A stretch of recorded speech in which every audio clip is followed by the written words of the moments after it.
Rock city AG சபை வழங்கும்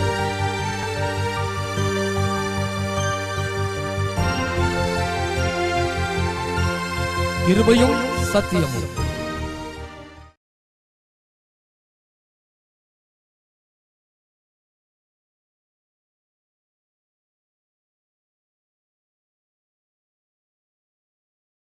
மத்தேயு 6ஆம் அதிகாரம் 5ஆம் வசனம். அன்றியும் நீ ஜெபம் பண்ணும் போது மாயக்காரரை போலிருக்க வேண்டாம். மனுஷர் காணும்படியாக அவர்கள் ஜெப ஆலயங்களிலும் வீதிகளின் சந்திகளிலும் நின்று ஜெபம் பண்ண விரும்புகிறார்கள்.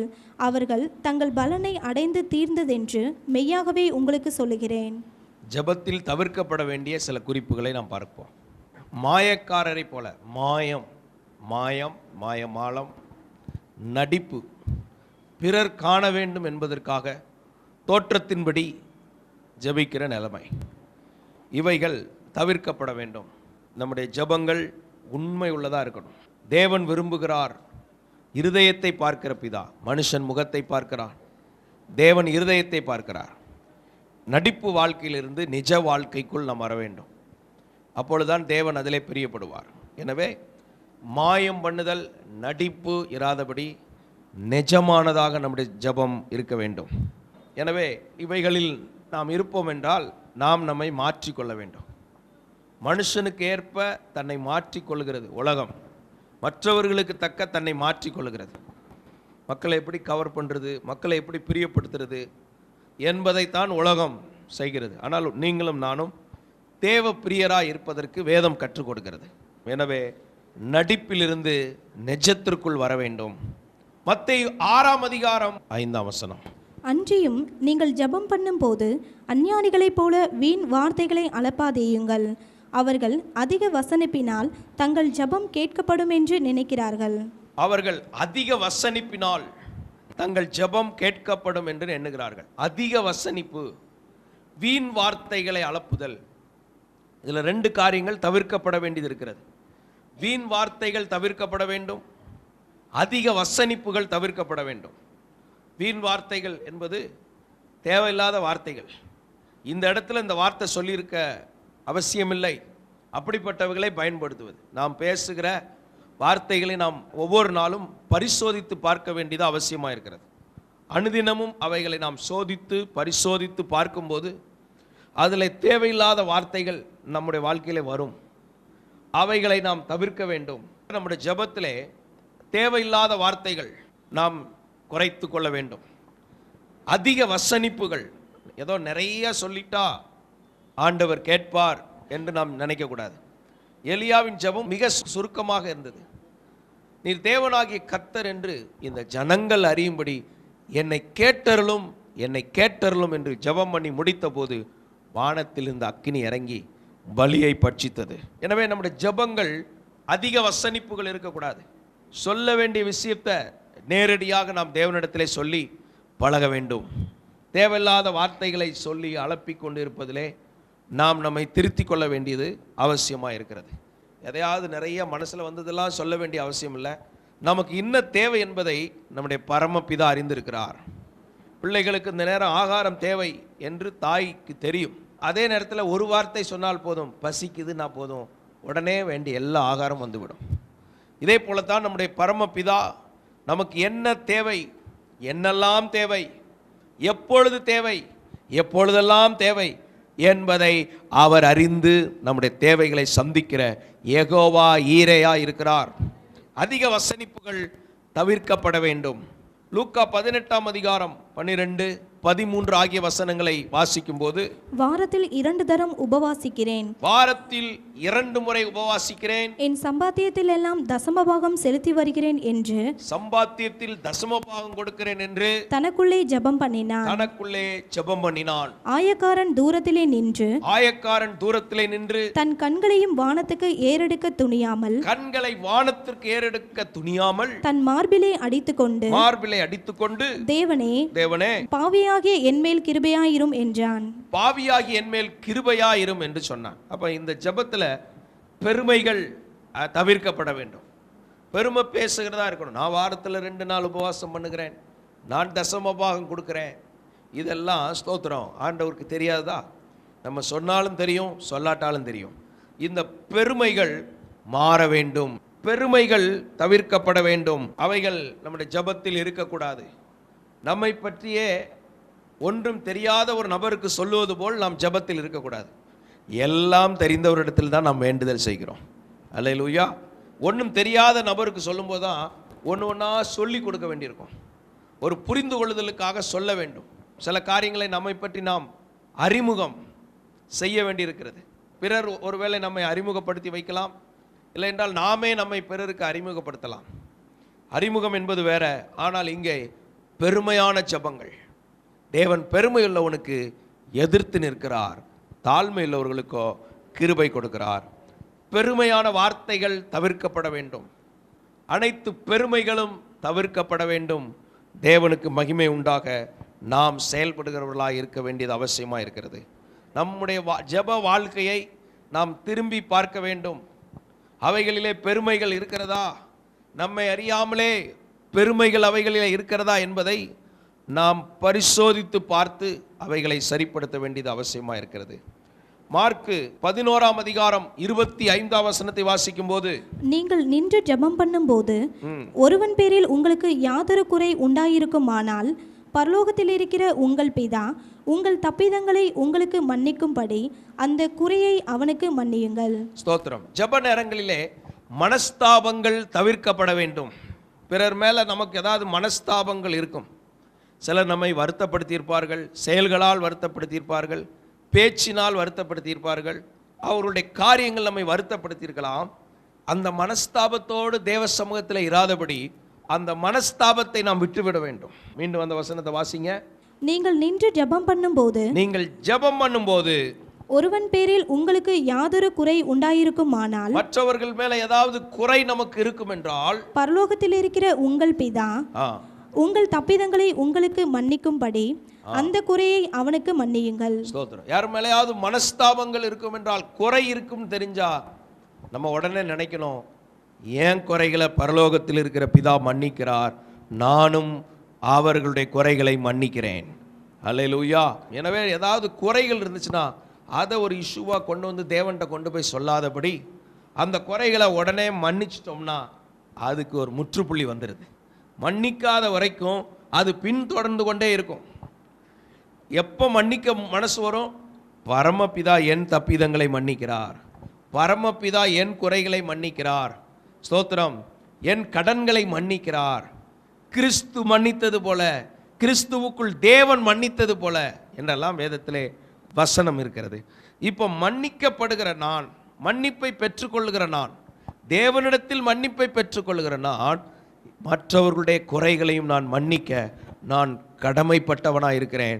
எனவே நான் மன்னித்து விடுகிறேன் என்று சொல்லி அந்த மன்னிப்பை பெற்ற இருதயத்தோடு தான் நாம் ஜபிக்க வேண்டுமே தவிர மனஸ்தாபங்களோடு வந்து தேவ சமூகத்தில் உட்கார்ந்துருக்கக்கூடாது. காயினை, உன் முகம் எரிச்சலாக இருக்கிறது என்ன என்று ஆண்டவர் கேட்கிறார். அந்த மாதிரி இருக்கக்கூடாது. அந்த மனஸ்தாபங்கள்லாம் உடனே மன்னிச்சு சரிப்படுத்தி கொள்ளுகிற தேவ சாயல் நமக்குள்ளே வெளிப்பட வேண்டும். தேவனுடைய குணங்கள் நம்மிலிருந்து வெளிப்பட வேண்டும்.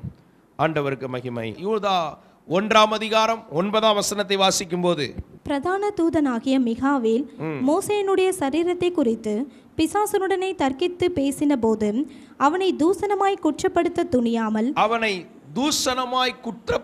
துணியாமல் கர்த்தர் உன்னை கடிந்து கொள்வாராக என்று சொன்னான். கர்த்தர் உன்னை கடிந்து கொள்வாராக என்று சொன்னான். மோசேயின் சரீரத்திற்கு அங்கே ஒரு போராட்டம் வருது. மிகாவேல் வந்து நிற்கிறார். அப்போ சொல்றாரு, அவனை குற்றப்படுத்தாம கர்த்தர் கடிந்து கொள்வாராகன்னு சொன்னார். அப்போ நம்ம ஜபங்கள்ல பிசாசை குறை சொல்லிக்கிட்டே உட்கார்ந்துட்டு இருக்கக்கூடாது. இந்த பிசாசு இப்படி பண்ணிட்டான், இந்த சாத்தான் அப்படி பிசாசை குற்றப்படுத்துகிறதாக நம்முடைய ஜப நேரங்கள் இருக்கக்கூடாது. பழி சுமத்தி கொண்டே இருக்கக்கூடாது. ஆதியாகமம் 3ஆம் அதிகாரம் 13ஆம் வசனத்தை வாசிக்கும் போது, அப்பொழுது தேவனாகிய கர்த்தர் ஸ்திரீயை நோக்கி, நீ இப்படி செய்தது என்ன என்றார். நீ இப்படி செய்தது என்ன என்று கேட்டார். ஸ்திரீயானவள் சர்ப்பம் என்னை வஞ்சித்தது, நான் புசித்தேன் என்றாள். நான் புசித்தேன் என்றார். இங்க யாரை தான் குற்றப்படுத்துறாங்க? பிசாஸ். ஒரு ஆலயத்தில் பிசாஸ் வெளியே நின்று அழுதுகிட்டே இருந்தானா, பாஸ்ட் வெளியில் போகும்போது கேட்டாராம், என்னப்பா அழுதுகிட்டே இருக்கிறான்? உங்கள் சர்ச்சுக்கு வர்றவெல்லாம் பண்ணுறதெல்லாம் பண்ணிட்டு இங்கே வந்துட்டு என்னைய குற்றப்படுத்திட்டு போகிறேன். எல்லாரும் என் மேலே பழியை போட்டு போயிடறான். இந்த பிசாசு தான் இப்படி பண்ணுதுன்னு. அதனால தான் எனக்கு வேதனை தாங்க முடியாமல் அழுதுகிட்டு இருக்கேன். ஒன்று பிசாசு அழுதுகிட்டு இருந்தான். அதனால் எல்லாத்தையும் பழியை பூரா அவனை மேலே போட்டுக்கிட்டு இருக்கக்கூடாது. நம்முடைய குறைகளை நாம் ஒத்துக்கொண்டு மனம் திரும்பும்போது நாம் விடுதலையை பெற்றுக்கொள்கிறோம். அல்லேலூயா. தன் பாவங்களை அறிக்கை செய்து விட்டு விடுகிறவனோ இரக்கம் பெறுவான். அதை விட்டுட்டு சாத்தானை குற்றப்படுத்திக்கிட்டு பழி அவன் மேலே போட்டுக்கொண்டே நம்ம செய்கிறதெல்லாம் செய்துக்கிட்டு நம்ம வாழ்கிற மாதிரியே வாழ்ந்துட்டு இருக்கக்கூடாது. நம்முடைய குறைகளை நாம் அறிக்கை செய்து விட்டு விடுகிறவர்களாக இருக்க வேண்டும். கர்த்தர் அந்த கிருபைகளை நமக்கு தருவாராக. விரும்புறீங்களா? அல்லேலூயா. லூக்கா 18ஆம் அதிகாரம் 11ஆம் வசனத்தை வாசிக்கும் போது, பரிசேயன் நின்று, தேவனே, நான் பரிகாரர், அநியாயக்காரர், விபச்சாரக்காரர் ஆகிய மற்ற மனுஷரை போலவும் இந்த ஆயக்காரனை போலவும் இராததினால். சரி, இவன் சொல்லுகிறான், அந்த பரிகாரக்காரர், அநியாயக்காரர், விபச்சாரக்காரர் இவர்களை போலெல்லாம் அல்ல.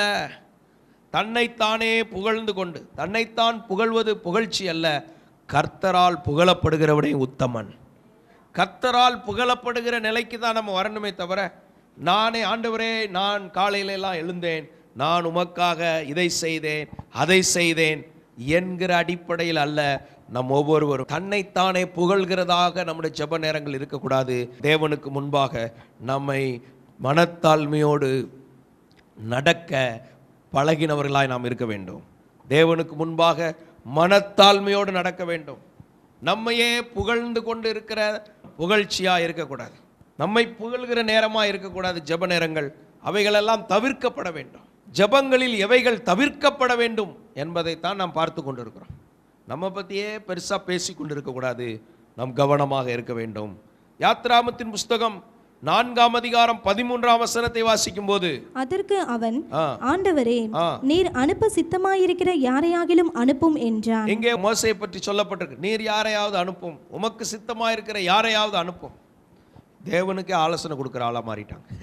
அவர் ஆலோசனை கர்த்தர், அவர் ஆலோசனையில் ஆச்சரியமானவர், அவர் நமக்கு ஆலோசனை கொடுப்பார். ஆனால் இங்கே பாருங்க, அவருக்கே ஆலோசனை கொடுக்காங்க. நீர் யாரையாவது அனுப்பும், இந்த அவங்களை அனுப்பும், இவங்களை அனுப்பும். ஆண்டவருக்கு ஆலோசனை கொடுக்கிறதாக நம்முடைய ஜெப நேரங்கள் இருக்கக்கூடாது. அவைகளில் நாம் கவனமாக இருக்க வேண்டும். இவைகள் ஜெபத்தில் தவிர்க்கப்பட வேண்டிய காரியம். அதனால் இந்த மாதிரி பழக்கங்கள்லாம் உட்கார்ந்து, ஆண்டவரே ஸ்தோத்திரம், நீர் உமக்கு இந்த காரியத்தில் இப்படி செய்யும் ஆண்டவரே, நம்ம விண்ணப்பம் என்ன என்ன ஜெபிக்க வருகிறோம் அதை சரியாக கேட்டு பழகணுமே தவிர, தேவனுக்கு ஆலோசனை கொடுக்கிற ஆலோசனைக்காரர்கள் அல்ல என்பதை மனதில் கொள்ள வேண்டும். லூக்கா 14ஆம் அதிகாரம் 18ஆம் வசனத்தை வாசிக்கும் போது, அவர்கள் எல்லாரும் போக்கு சொல்ல தொடங்கினார்கள். அவர்கள் போக்கு சொல்ல தொடங்கினார்கள். தேவனுக்கு சாக்கு போக்கும் சொல்லும். சாக்கு போக்கு சொல்வதை தவிர்க்க வேண்டும். ஜெபங்களிலே நாமும் பேசுகிறோம், தேவனும் பேசுகிறார். Two way communication. ஜெபம் என்பது இருபுறத்திலும் உள்ள தொடர்பு. நாம் தேவனோடு கம்யூனிகேட் பண்ணுகிறோம், அவர் நம்மோடு இடைபடுகிறார். அவர் பேசும்போது சாக்கு போக்கு சொல்லக்கூடாது. ஆண்டவர் சொல்லும்போது கீழ்ப்படியணும்.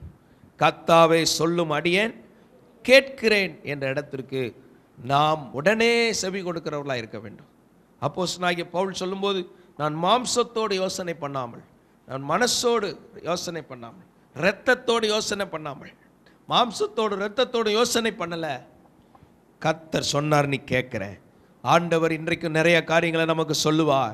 கர்த்தர் சொல்வதை செய்வதற்கு தான் தேவன் நம்மை வைத்திருக்கிறார். எத்தனை பேர் விசுவாசிக்கிறீங்க? ஸ்தோத்திரம். ஆண்டவர்கிட்ட சாக்கு போக்கு சொல்லக்கூடாது. அவர் சொன்ன உடனே அப்படியே கீழ்ப்படியணும். ஜெபத்தில் கர்த்தர் பேசும்போது உடனே கீழ்ப்படுகிற ஒரு அனுபவம் நமக்கு தேவை. ஸ்தோத்திரம். மற்றவங்களை பாராட்டிக்கிட்டு இருக்கக்கூடாது. ஜெபங்களில் பிறரை பாராட்டி கொண்டு இருக்கக்கூடாது. ஜெப நேரங்களில் கர்த்தர் என்ன செய்தார் என்று சொல்லி கர்த்தரை மகிமைப்படுத்தணும். தேவன் செய்தவைகள் எவைகள் என்பதை நாம் உணர்ந்து அவைகளுக்காக கர்த்தரை துதிக்கிற பழக்கம் நமக்கு இருக்கணும். கேட்டுக்கொண்டே இருக்கிற பழக்கம் இருக்கும், ஆனால் நன்றி சொல்கிற பழக்கம் குறைவு. அதில் அதிகமாக நன்றி சொல்கிற பழக்கமும் நமக்கு வரணும். ஒருத்தங்க ஒரு காரியம் செஞ்சால் நன்றி சொல்கிறோம், தேங்க்ஸ் பண்ணும்போது அவங்களுக்கு ஒரு மகிழ்ச்சி. நமக்கும் அது ஒரு காரியத்தை நம்ம பெற்றுக்கிறோம் என்றால் அதற்கு நாமும் நன்றி உள்ளவர்களாக இருக்கணும். நன்றி அறிதல் உள்ளவர்களாய் இருங்கள் என்று வேதம் சொல்லுகிறது. எனவே நன்றி உள்ளவர்களாய் இருப்பதற்கு அடையாளம்தான் மற்றவங்களுக்கு தேங்க்ஸ் பண்ணுறது.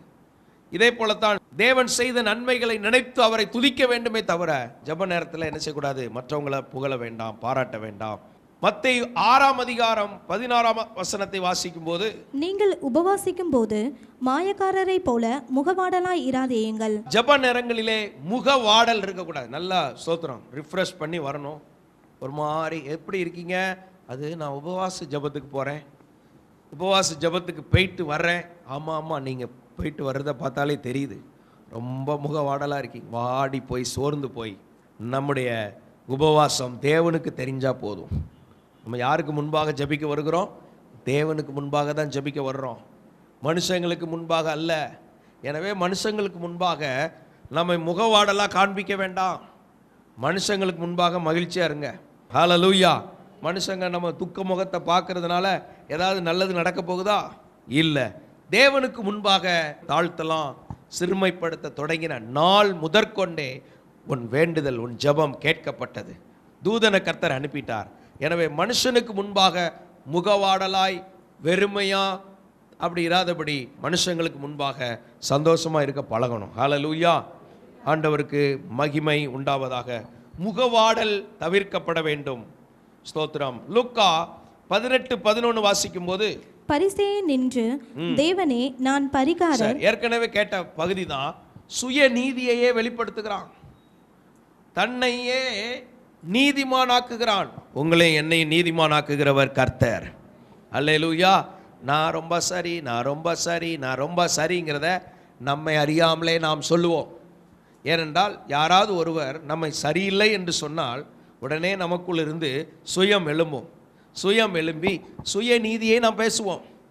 ஸ்தோத்திரம். ஆனால் வேதம் சொல்லுகிறது, தேவ நீதியை தேடுங்கள், அப்பொழுது இவைகள் எல்லாம் உங்களுக்கு கூட கொடுக்கப்படும். ஹல்லேலூயா.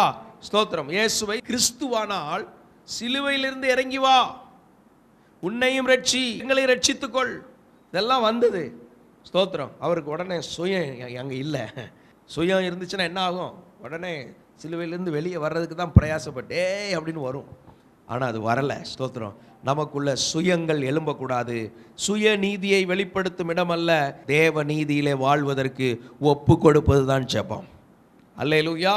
நமக்கு ஏதாவது ஒன்று சொன்னால் கூட, எனக்கு கூட ஏதாவது சொன்னால், இல்லை நான் ரைட்டுங்கிறத சொல்கிறதுக்கு ஒரு 10 குறிப்பாவது சொல்லி தெளிவுபடுத்தணும்னு தோணும். எல்லாருக்கும் அது தோணும். ஏன்னா இல்லாததை சொல்லும்போது. ஆனால் ஆண்டவர் என்ன சொல்றாருன்னா, உங்கள் மேலே ஏதாவது இல்லாததை சொன்னால் நீங்கள் சந்தோஷப்பட்டு களி கூறுங்கள். இதை ஏதாவது எத்தனை பேர் செய்கிறோம்? இந்த அளவுக்கு முதிர்ச்சி நமக்குள்ளே வந்திருக்குதா? ஸ்தோத்திரம். சந்தோஷப்பட்டு களி கூறுங்கள், பரலோகத்தில் உங்கள் பலன் மிகுதியாக இருக்கு. ஆனால் நமக்கு என்ன தோணும்னா, பரலோகத்தில் பலன் இருக்கோ இல்லையோ, இப்போ நான் ரைட்டுன்னு சொல்லிட்டு தான் வருவேன். இப்போ ரைட்டுன்னு சொல்லாமல் ஃபோனை வைக்க மாட்டேன். திரும்ப திரும்ப ஃபோனை, இல்லைன்னா போய் சந்தித்தாவது. நல்லா கவனிச்சுக்கிடுங்க, நான் ரொம்ப ரைட்டு. ஆனால் ஆண்டவர் சொல்கிறார், நீ உன் சுயநீதியை நீ பேச வேண்டாம், நம்முடைய தேவன் நீதியை விளங்க பண்ணுகிற தேவனாக இருக்கிறார். அல்லேலூயா. ஒரு நாள் வரும், நீதியை கர்த்தர் விளங்க பண்ணுவார். இந்த சத்தியத்தின் முதிர்ச்சியிலே வாழ கர்த்தர் கிருபை செய்வாராக. எனவே ஜெபங்களில் தவிர்க்கப்பட வேண்டியவைகளை நாம் கேட்டுக்கொண்டிருக்கிறோம்.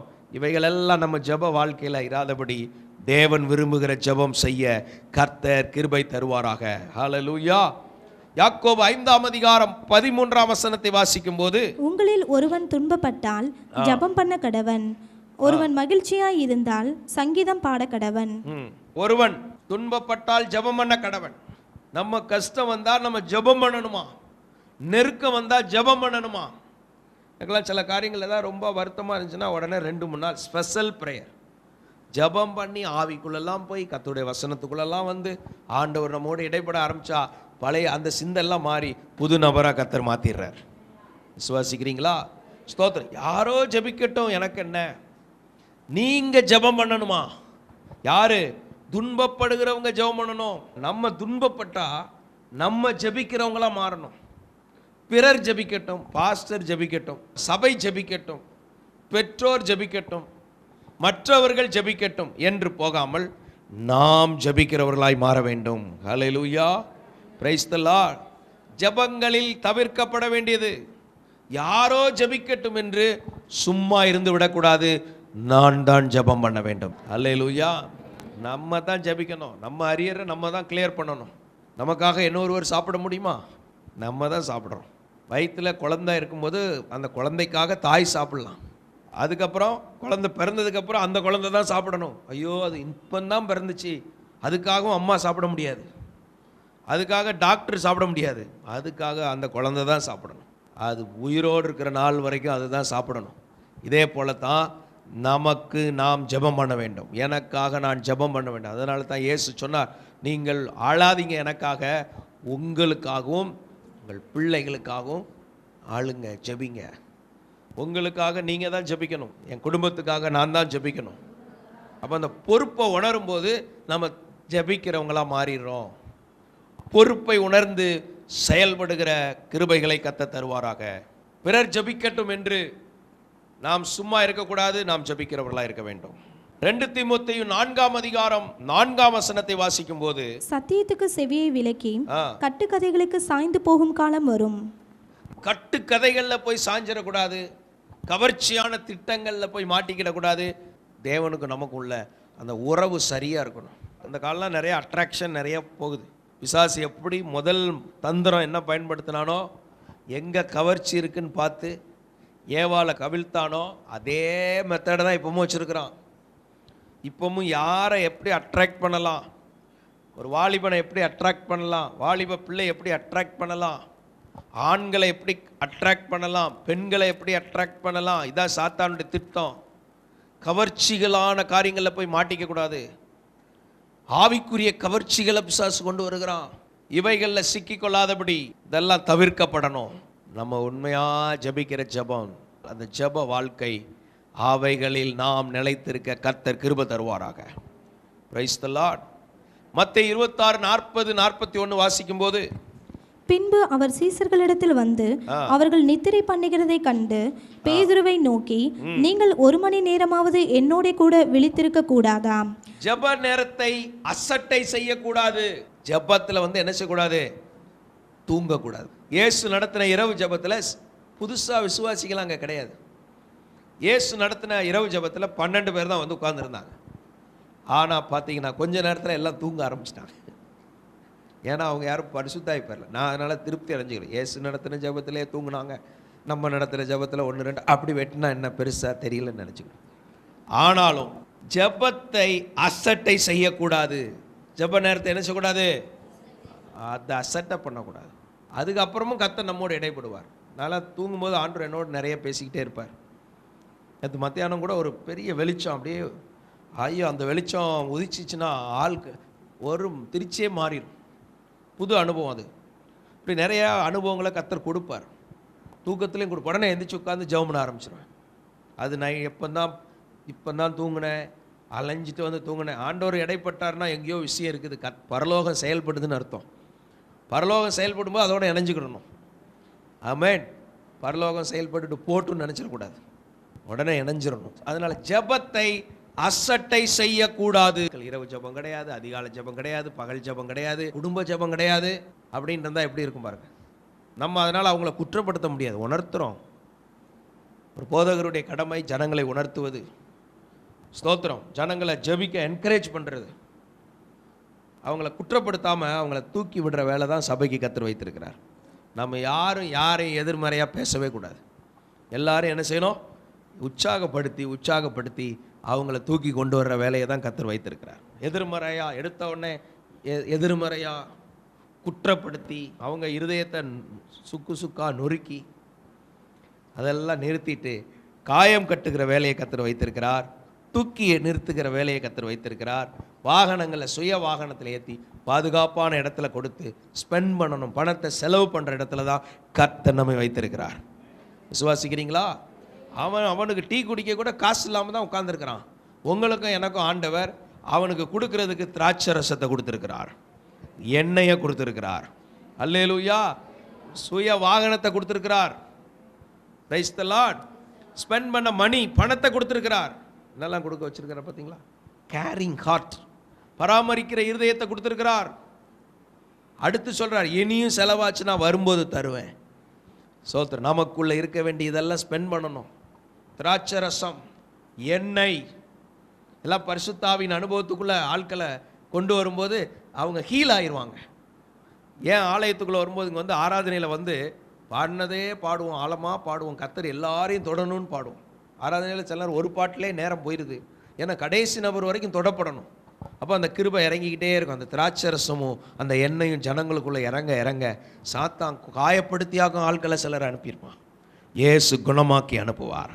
சத்ரு உங்களை காயப்படுத்தி இருக்கலாம், இயேசு ஆலயத்திற்குள்ள குணமாக்குகிறார்.